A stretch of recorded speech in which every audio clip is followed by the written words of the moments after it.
तर नमस्कार मित्रांनो, स्वागत आहे तुमचं माझ्या नवीन ब्लॉगमध्ये. मी आहे सुहास राजे, तुमचा दोस्त आणि होस्ट. आणि आज आम्ही चाललो आहे एका मंदिरामध्ये, जे की आहे साईबाबांचं मंदिर. कारण आज आहे रामनवमी आणि रामनवमीनिमित्त आम्ही आज चाललेलो आहे बाहेर मंदिरात. आपल्यासोबत येणार आहेत आमची लाडकी कन्या कनक, आणि ती येणार आहे आमच्यासोबत आज. आणि पहिल्यांदाच ती कुठल्या तरी मंदिरात जाणार आहे आणि पहिल्यांदाच ती मुंबईमधलं बाहेरचं वातावरण कसं असतं हे ती पाहणार आहे आणि घरातून पहिल्यांदाच ती आज बाहेर पडणार आहे. तर जाणून घेऊया कनककडून की तिला काय वाटतंय, की तिला जायचं आहे की नाही जायचं आहे, आणि जर जायचं आहे तर तिला कसं वाटतं हे आपण कनककडून जाणून घेऊया. काय ग, बाहेर जायचं तुला आज? हां, कुठं जाणार आहेस तू? बाहेर बाहेर कुठं जाणार आहेस? मंदिरात जायचं आहे? झोप आले तुला? बोल काहीतरी. हां, कनक म्हणते बाहेर जायचं आहे तिला आज फिरायला आणि तिला खूप मजा येणार आहे असं मला वाटतं आहे. आणि तुम्हाला या ब्लॉगमध्ये ती मजा पाहायला भेटणार आहे. तर बनून राहा माझ्या ब्लॉगवरती. मी आहे सुहास राजे, तुमचा दोस्त आणि होस्ट. जिकडे बसले कनक. ओ माय गॉड, चालली ती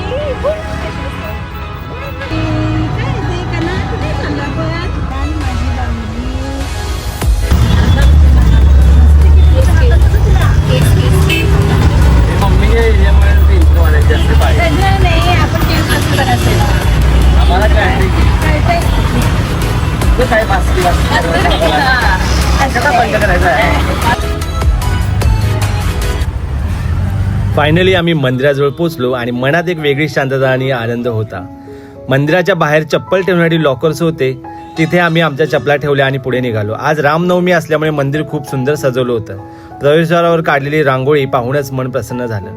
बाजूलाच असलेल्या फुलांच्या दुकानातून आम्ही देवासाठी फुले आणि हार घेतले. त्या सुगंधाने वातावरण अजूनच भक्तिमय झालं. मंदिरात प्रवेश करताच भगवे झेंडे वाऱ्यासोबत हालताना दिसत होते आणि एक वेगळी सकारात्मक ऊर्जा जाणवत होती. आत गेल्यावर समोर साईबाबांची भव्य मूर्ती दिसली. इतकी मोठी मूर्ती आणि सुंदर की लांबूनच त्याचं दर्शन होत होतं. कनक तर सगळीकडेच बघत राहिली, कारण तिच्यासाठी हे सगळं पहिल्यांदाच होतं. नवीन जागा, नवीन वातावरण आणि इतके सारे देवदेवता. तिच्या चेहऱ्यावरचा आनंद आणि कुतूहल पाण्यासारखं होतं. आज हा मंदिर नेहमीपेक्षा अजूनच सुंदर होतं. सर्व देवी देवतांच्या मूर्ती एकाच ठिकाणी पाहायला मिळत होत्या. आणि मग आला तो खास क्षण. कनकने सुद्धा साईबाबांचा आशीर्वाद घेतला. भटजींनी कनकला साईबाबांच्या मूर्तीसमोर बसवलं. तो क्षण आमच्यासाठी खूप खास आणि भावुक करणारा होता.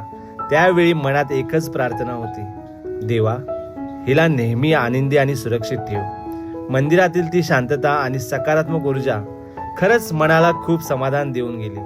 आणि मग त्या सुंदर क्षणांना जपण्यासाठी आम्ही एक छोटासा सेल्फी सुद्धा घेतला. आणि तो खूप मस्त असा सेल्फी होता. आणि त्याच्यामध्ये मी, केटू आणि माझी मुलगी कनक. मम्मी काही सेल्फीमध्ये आली नाही, कारण ती तिथे लांब प्रसाद घ्यायला गेली होती. हे आहे साईबाबा मंदिर, जे की मलाडमध्ये आहे. आणि मलाडमधलं एक सगळ्यात मोठं मंदिर म्हणून इथे मानलं जातं. आणि खूप सारे लोक इकडे दर्शनाला येतात.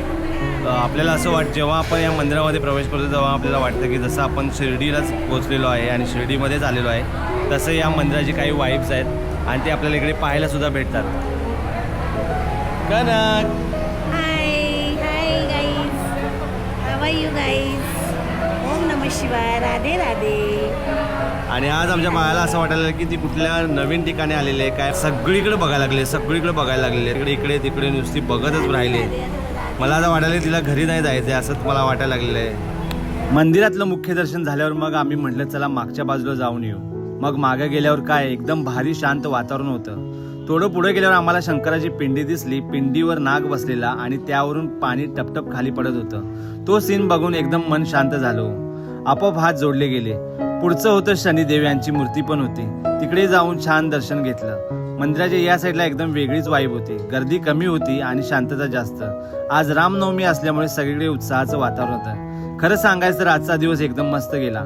एकाच मंदिरात सगळ्या देवांचं दर्शन झालं. असल्या ठिकाणी आलो की मन एकदम हलकं हलकं होतं आणि समाधान मिळतं. हे मुमेंट ना कायम लक्षात राहणार. आणि मित्रांनो, वेळ आता झालेली आहे घरी जायची. दुपार खूप झालेली आहे आणि ऊन पण खूप लागत आहे. कणक दमलेली आहे आणि घरी जायचं आहे. आम्ही देवदर्शन संपवून घरी चाललेलो आहे आणि आजचा दिवस खूपच मस्त होता. आणि कणकसाठी काहीतरी नवीन होता आज. आणि आम्ही आता चाललेलो आहे घरी आणि दुपारी झालेली आहे. हा ब्लॉग तुम्हाला आवडला असेल तर नक्कीच आपल्या चॅनलला लाईक आणि शेअर करायला विसरू नका.